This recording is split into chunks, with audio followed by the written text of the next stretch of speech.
प्रिय विद्यार्थी, आज के क्लास में आप सभी का स्वागत है। आज हम लोग माइक्रोबियल एप्लीकेशन इन बेकरी पर विचार किया जाएगा। सबसे पहले तो हम लोग को यह जानना चाहिए कि बेकरी प्रोडक्ट क्या क्या होते हैं। तो जैसे बंस कहते हैं, हमें देख के ये चित्र में बाएं तरफ सबसे ऊपर में देखिए बंस है। हम लोग अपने यहाँ बंद के नाम से इसे जानते हैं, क्यों? और पावरोटी भी कह सकते हैं। और दूसरी तरफ दाहिने तरफ जो चित्र है यह है स्वीट रोल्स, हैम बर्गर। अच्छा, हैम बर्गर नहीं तो बर्गर के नाम से जो जानते हैं, जिसमें प्याज टमाटर काट के भर दिया जाता है, ये वही चीज़ दिख रहा है। अब इसे अंग्रेजी में हैम बर्गर कहते हूँ तो ठीक है। उसके बाद के चित्र में देखिए उसे कुकीज कहते हैं। और उसके भी नीचे में पेस्ट्री है, पेस्ट्री। और हम लोग रसम के नाम से जानते हैं, लेकिन यहाँ तस्वीर में है क्रैकर्स। और उसके बाद इंग्लिश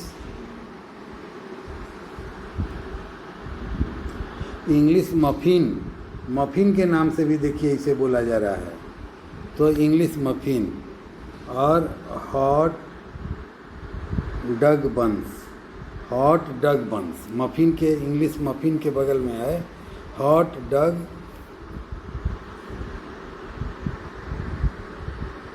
बंस। तो ये इतने प्रोडक्ट, कुछ अच्छे से बेकरी के उत्पाद हमने आपके सामने रखने के प्रयास किए हैं। तो अब हम लोग यह जानते हैं कि बेकरी के क्या क्या ये प्रोडक्ट हैं। Bakery products, fermented bakery products are widely consumed और डिजायर्ड। लार्ज स्केल पे इसका इस्तेमाल किया जाता है, बहुत बड़ी इंडस्ट्री है। और 33% ऑफ द फूड इस रास्ते से कंज्यूम होता है, यह समझ लीजिए। अच्छा, appealing flavour and light porous texture, ये इनकी विशिष्टताएं होती हैं। Properties depends on yeast fermentation. देखिए ये माइक्रोब आ गया अपना रोल प्ले करने बेकरी में। तो ईस्ट के द्वारा जो फर्मेंटेशन कराया जाता है, उसी पे इसकी प्रॉपर्टी निर्भर करती है। Leavening by yeast known to Egyptians 2000 BC। Egypt के लोगों को 2000 BC before Christ leavening by yeast की जानकारी इन लोगों को थी। Role of bakers yeast Saccharomyces cerevisiae in leaven bread depends on. जो बेकर्स ईस्ट है उसका नाम है सैक्रोमाइसेज क्रिवाइसी, और इसका जो रोल है ब्रेड के लीवनिंग में, उसमें दो चीज़ों पर यह डिपेंड करता है। Ability of yeast to generate carbon dioxide and alcohol from simple sugar, कितनी उसकी क्षमता है सिंपल शुगर से कार्बन डाइऑक्साइड और अल्कोहल जनरेट करने की। Ability of wheat flour proteins to form film in dough that trap the evolved gases. अच्छा, दूसरी इस क्षमता पर भी निर्भर करती है कि कितनी उसमें शक्ति है कि व्हीट फ्लोर के अंदर जो प्रोटीन पाया जाता है, उनसे वह एक फिल्म का निर्माण करे डफ पे, और वो फिर प्रोटीनेशियस फिल्म जो है that trap the evolve gases, जो गैस निकल रहा है उसे रोकता है। उसी के प्रक्रिया में ये सॉफ्टनिंग, स्पंजी और ग्रोथ इसका होता है। तो इन ईस्ट के इन दो क्षमताओं पर जो ब्रेड लीवेन हुआ उसका क्वालिटी निर्भर करता है। और यह हम लोग समझ ही रहे हैं कि ईस्ट के रूप में सैक्रोमाइसेज क्रिवाइसी का इस्तेमाल करते हैं। अच्छा देखिए, ये फर्मेंटेड सीरियल प्रोडक्ट हैं, ठीक है ना। सीरियल्स के अंदर माइक्रोब को डाला जाता है, उसके फ्लोर को चाहे आटा के रूप में सान के, जिस भी स्वरूप में आप डालते हैं, माइक्रोब को आप वहाँ डालते हैं और उनकी गतिविधि होती है जिसे फर्मेंटेशन के नाम से जानते हैं, और उस फर्मेंटेशन से इनकी प्रॉपर्टीज़ में परिवर्तित होता है। तो सीरियल प्रोडक्ट्स फर्मेंटेड होके ये बेकरी प्रोडक्ट का निर्माण होता है। Fermentation, mixing, kneading the dough, cutting, molding, baking, slicing, resting and gas reproduction, ठीक है ना। गैस कैसे प्रोड्यूस हो रहा है, ये सब कुछ इसके स्टेजेज हैं जो आपको करना पड़ेगा। आपको बेकिंग करना पड़ेगा, स्लाइस में काट के ये बेचा जाता है, मोल्डिंग करना पड़ेगा, कटिंग करना पड़ेगा, फर्मेंटेशन कराएंगे, उसके पहले मिक्सिंग वगैरह काम करेंगे। तो ये कुछ प्रक्रियाएं थी जो आपको करना पड़ेगा। अब देखिए, हम लोग को बुनियादी तौर पे ब्रेड की वैरायटी नहीं पढ़नी है, बेकरी में इस्तेमाल होने वाले माइक्रोब और उनका क्या रोल है, यहाँ पर कंसंट्रेशन होता है। अब देखिए, जैसे ईस्ट है, इसका चित्र आप देखें, बोटेनिकल नेम देखें, सैक्रोमाइसेज क्रिवाइसी, और एक लैक्टिक एसिड बैक्टीरिया है ल्यूकोनास्टॉक मिसेंटोरॉइड्स, ये लैक्टिक एसिड बैक्टीरिया है। इन दोनों का इस्तेमाल ब्रेड मेकिंग फर्मेंटेशन में माइक्रो ऑर्गेनिज्म के रूप में किया जाता है। ईस्ट का रोल क्या है भाई? इंक्रीजेज डफ volume, develops structure and texture, imparts distinct flavor to the bread and enhances the nutritive value of product. अब इसी तरह यदि बैक्टीरिया डाला गया है, ल्यूकोनास्टॉक बोला गया था अभी, तो role of lactic acid bacteria का यहाँ क्या होगा, उसकी तस्वीर आपके सामने है। Produces lactic acid, produces flavouring compound, जिन कंपाउंड्स के कारण ब्रेड का फ्लेवरिंग होता है वह यहाँ पर प्रोड्यूस किया जाता है। Bread making, microorganism involved are Saccharomyces cerevisiae, Leuconostoc, mesenteroides. Leavening is perform by yeast, longer fermentation will produce more acid, resulting in tendency of duff collapse. During fermentation, duff conditioning takes place. Conditioning is a result of the action of gluten induced by the following. एक तो proteolytic enzyme डालिए और दूसरा pH reduction due to acid production. तो fermentation के प्रक्रिया के दौरान डफ की कंडीशनिंग होती है, और कंडीशनिंग किसके वजह से होती है? तो action of gluten induced by the enzyme, proteolytic enzyme, and reduction in the pH. Gluten क्या है? गेहूं में पाया जाने वाला एक सब्सटेंस ग्लूटेन है। डफ कंडीशनर, अब डफ के कंडीशनर के रूप में क्या इस्तेमाल किया जा सकता है? Ammonium salt which are sometimes use to stimulate the yeast, sugar which are usually added in the formulation of activity of yeast.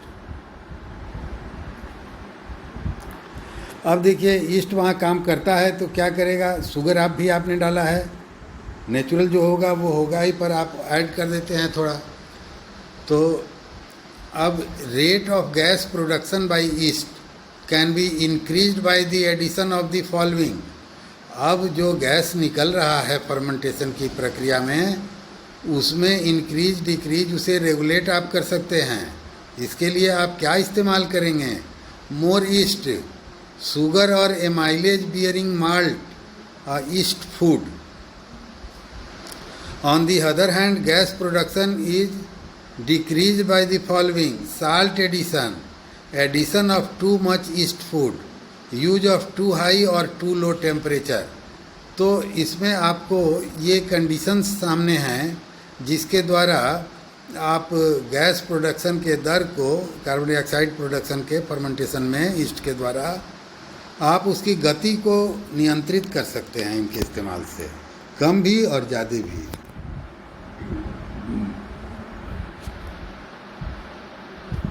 अब देखिए, एक क्रैकर्स के बारे में हम लोग को यदि वार्तालाप करना हो कि कैसे ये बनाएंगे, तो ज़रा इसकी प्रक्रिया हम लोग देखें। Ingredients 3/4 cup whole wheat flour और 1/2 cup all purpose flour, 3/4 teaspoon salt, 1/3 cup vegetable oil and 1 cup water salt for sprinkling. Method: perhaps the oven to 350 degree Fahrenheit in a medium bowl, stir together the whole wheat flour, all purpose flour and 3/4 teaspoon salt. Pour in the vegetable oil and water, mix until just blended. On a lightly flowed surface, roll out the dough as thin as possible, no thicker than 1/8 inch. Place dough on an ungreased baking sheet and mark squares out with a knife, but do not cut through. Mark तो करिए पर काटिए नहीं, इन्हें काट के अलग अलग करने लगे, गहरा मार्क उस पर बना दीजिए। Prick each cracker with a fork a few times and sprinkle with salt. Now baking उसका करेंगे। ये तो कैसे उसको एक सामान्य फॉर्म में आपने आटे को गूंथ के बनाया। Bake for 15 to 20 minutes in preheated oven or until crisp and light brown. जो समय दिया है उतना करिए, अथवा तब तक करिए जब तक कि क्रिस्प और लाइट ब्राउन कलरेशन ना हो जाए। बेकिंग टाइम में भी different depending upon how thin your cracker are. कितना पतला आप बनाए हैं, मोटा बनाए हैं, उस पर निर्भर करेगा। When cool, remove from baking sheet and separate into individual crackers. फिर जहाँ जहाँ मार्क किए होंगे वहाँ से वो आसानी से अलग हो जाएगा। एक और एग्जाम्पल हम लोग देख लें, कुकीज़ बनाने का तरीका।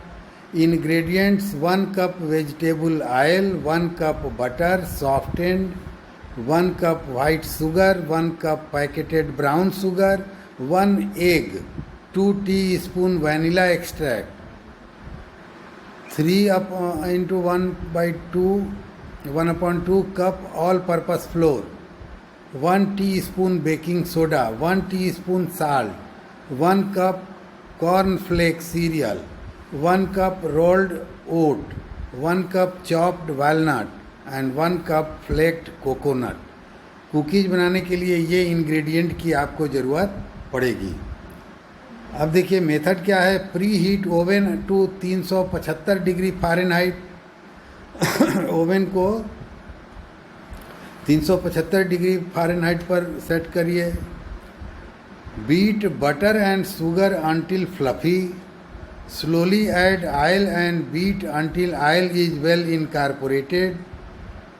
मारने का काम जानते हैं ना, आटा, वही तरह की बात है। Add egg and vanilla beat to mix in a small bowl. एक छोटे बर्तन में combine flour, soda and salt. Add to butter mixture and stir just until mixed. Combine corn flake, oatmeal, nuts and coconut and add to cookie mixture. Mix just until combined. Use scoop to produce consistently sized cookies. Bake at 375 degree Fahrenheit for 12 minutes अथवा जब तक कि brown न हो जाए. Balls of cookies duff and then freeze transfer in, उसको fridge में डालिए, फिर उसको ट्रांसफ़र करिए, transfer in oven for few minutes to the cooking.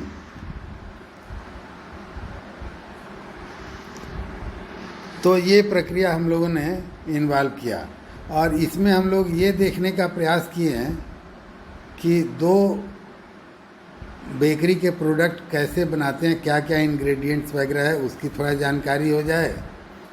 और फिर हम लोगों ने आज जाना कि किस प्रकार से गैस बनने को कमी बेसी कर सकते हैं, कौन से कंपाउंड या एंजाइम मिला के। फिर हम लोगों ने जाना कि डफ की कंडीशनर के रूप में कैसे कंडीशनिंग करते हैं, कंडीशनिंग के लिए क्या मिलाते हैं वो भी देख लीजिए, प्रोटियोलाइटिक एंजाइम्स, पीएच कम होना, माइक्रो ऑर्गेनिज्म कौन कौन इन्वॉल्व होते हैं और ईस्ट की क्या गतिविधि होती है, लैक्टिक एसिड बैक्टीरिया आखिर यहाँ क्या करता है, ईस्ट का रोल क्या है, कौन कौन से माइक्रोब का इस्तेमाल होता है, क्या उसके सामान्य प्रोसेस है, और माइक्रोब का इस प्रकार से इस्तेमाल करके हम लोगों ने जनरल इंट्रोडक्टरी देखा। तो ये है हम लोग का class microbial application in bakery. आप लोगों ने ध्यानपूर्वक मेरी बात सुनी, सभी को धन्यवाद। और आप लोग लाइक करें, शेयर करें, सब्सक्राइब करें, जो मर्जी हो वो करें। धन्यवाद।